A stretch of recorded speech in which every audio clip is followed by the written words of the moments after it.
Bonjour et bienvenue pour une nouvelle vidéo, c'est possible pour vous présenter une figurine de la collection Dragon Ball Z avec le personnage de Barta. Alors voilà, collection Solid Edgework, j'avais déjà pris les deux premiers, c'est-à-dire le Capitaine Ginu et Jeez, qui étaient les deux premières sorties, et la troisième à sortir est Barta.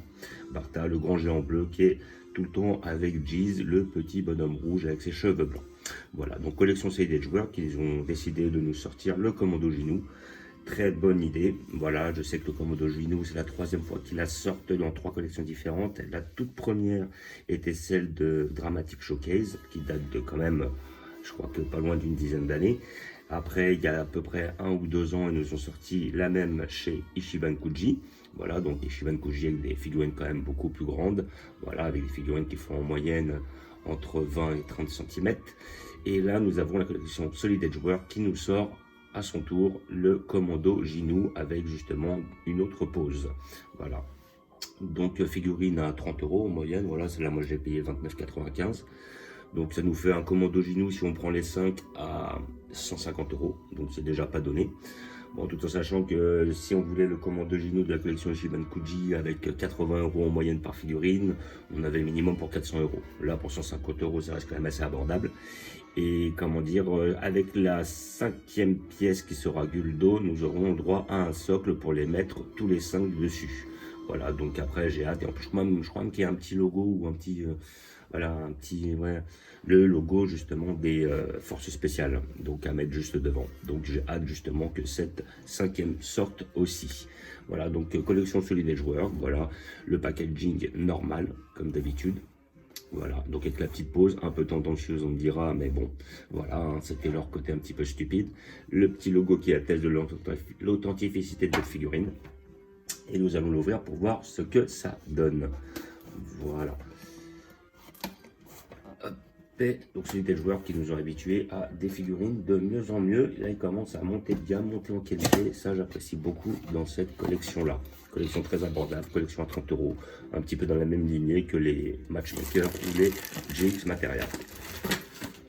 Donc, nous avons ici notre personnage. Donc, nous avons notre socle et notre personnage ici présent. Voilà, donc visiblement, on aura qu'un socle. Je ne vois pas de tige. Voilà, je sais que sur le premier Ginu, il y avait une tige qu'au début j'ai pas mis, mais par la suite que j'étais obligé de mettre parce que sinon le bonhomme penche. Et après sur le G, nous avions aussi une tige et un socle. Mais là, visiblement, nous avons simplement un socle et notre figurine. Donc socle transparent, c'est pas plus mal comme ça, il n'est pas trop voyant, contrairement à un socle noir ou blanc. Et notre personnage ici présent, voilà, donc du papier bulle. Alors, nous allons voir ce que ça donne. Donc avec des poses ridicules, mais le Commando Ginu avait cette capacité de ne pas se prendre au sérieux, malgré leur puissance, qui était quand même pas mal pour l'époque. Voilà. Ok, et je suis étonné qu'il n'y ait pas de socle. Ok, ou de tige plutôt. Ok, pas de problème. On va faire 100. Voilà, donc là nous avons notre personnage, comme on peut voir, qui est pas mal. Avec cette tendance, donc quelque part que si on le regarde comme ça, on peut être enclin à se poser des questions, tout en sachant que toutes les poses du Crit Saiyaman, visiblement, est très tirées de ces personnages-là. Voilà, donc là je vais déjà essayer de le mettre dans le trou. Alors y a-t-il un sens? On va mettre comme ça de 1 et comme ça de 2. Et voilà, et il suffit de bien l'enfoncer et il tiendra de lui-même. Tout à fait, c'est vachement bien. Donc, après, notre personnage, donc, qu'en dire, qu'en dire. Bon, bah après, hein, au niveau sculpte, c'est pas mal. Hein. On a un personnage qui est bien fidèle. Et à côté de ça, les couleurs sont pas mal. Voilà, ça ne chie pas. Voilà, c'est-à-dire qu'il n'y en a pas de débordement de peinture. Après, c'est pas non plus le summum de la qualité. Hein. On est quand même sur une figurine à 30 €. Mais bon, on n'a pas spécialement de problème au niveau de comment dire, du sculpte et des peintures. À côté de ça, il y a très peu de nuances. Hein. On voit qu'il y a très peu de, comment dire, je sais pas si c'est du bleu, je crois que ce soit qu'ils mettent, mais des fois ils mettent un petit produit qui se met dans les interstices, histoire de donner un petit peu de relief. Mais là, on en fait abstraction. La couleur est quand même assez mate. C'est ça qui est bien aussi, on n'a pas trop un côté plastifié. Et voilà, et après le logo dont je parle que vous aurez avec la 5e figurine, c'est celui qui est juste là, au niveau. Parce qu'ils avaient un logo bien précis à eux. Et ce logo, je crois qu'on l'a en plus.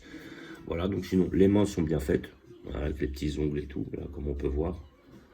Voilà, j'essaie de montrer un peu comment c'est. Après, voilà, le visage lui est très bien fait aussi.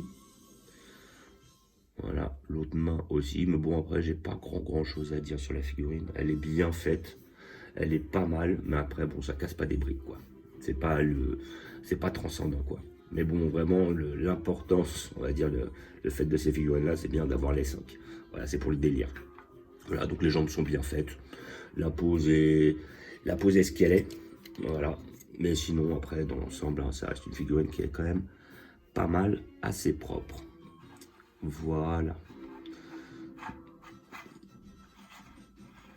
Ça le fait. Donc voilà, figurine Solid Edgework. C'est la numéro 19. Et comment dire, Commando Ginu, figurine que vous pouvez trouver à 30 € dans les magasins spécialisés. Peut-être un peu moins cher, peut-être 25 ou 20, qui sait. Peut-être que sur des sites, ils peuvent faire des données officielles à pas trop cher. Bon, toujours faire attention à ne pas se faire avoir parce que des fois, on a des contrefaçons qui sont horribles. Mais sinon, c'est une figurine qui est pas chère, donc je vois pas réellement l'intérêt d'aller la chercher ailleurs ou vraiment à pas cher. Et voilà, collection Solid Edgework qui vont nous sortir pas mal de perles assez prochainement aussi. J'attends un bout qui va sans doute sortir en fin d'année, un gros bout. Donc celle-là pourra être pas mal. Et après, je sais plus, je crois pas que j'en ai d'autres que j'ai vu dans cette collection-là. Faudra que je remate, mais voilà. Et après, bon, je vois qu'il y a pas mal de collections qui sont, voilà, je sais que chez GX Materia, ils vont en sortir quelques-unes qui vont être pas mal. Chez Matchmaker aussi. Et après aussi, j'ai vu qu'il y avait certaines History of Box qui étaient bien faites. J'ai vu entre autres la Majin Vegeta qui était mignonne, petite mais bien faite. Et un petit Sogoku, enfin plutôt un Sangohan Super Saiyan 2. Peut-être que je me taperai le délire de les prendre. Je verrai ça par la suite. Voilà, donc comme d'habitude, je vais vous montrer où je vais la placer. J'ai prévu un petit emplacement pour mon commando Ginu. Donc en principe, lui, il va là-haut, comme ça. Donc lui, dans l'immédiat, je vais le mettre comme ça. Voilà. Puis après, je vais essayer d'avoir un zoom là. Ouais. Hop. Je vais le mettre comme ça dans l'immédiat. Après, Giz, lui, va sur le côté avec notre commando. Après, ici, nous aurons notre Rikum. Et ici, nous aurons notre Giz. Et après, nous aurons notre petit logo et notre socle pour assembler les 5. Donc voilà, tout cela dans l'arc Freezer. Voilà. Qui est ici présent. Peut-être que les métal couleurs, par la suite, je les descendrai pour les mettre ailleurs. Et là, tout en haut, nous avions tous nos Freezer dans les transformations différentes. Voilà, comme ça, j'ai les 6. Hein.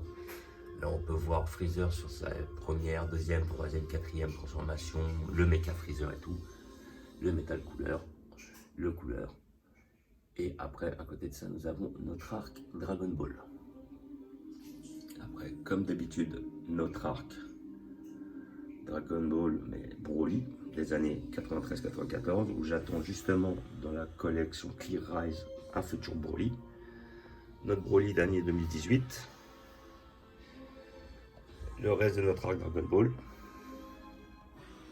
Notre arc Saiyan, où j'attends effectivement le Raditz, qui sera à peu près de la taille du comment dire, Thales ici présent, plus un Gohan qui sort du Space Pod.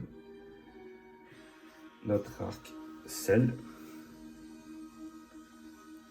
Là, notre arc Cyborg, donc j'attends aussi un Cell deuxième forme, qui serait à peu près sur la même taille du Cell première forme ici présent. Notre arc Goku. Notre arc Cyborg. Notre arc Boo, où j'attends justement le gros bout, enfin le bout des collections Solid Edgework. Et la seule du temps. Donc voilà, comme d'habitude, je vous remercie d'avoir regardé. Je vous dis à bientôt. N'hésitez pas à vous abonner ou à mettre des pouces. Et je vous dis ciao.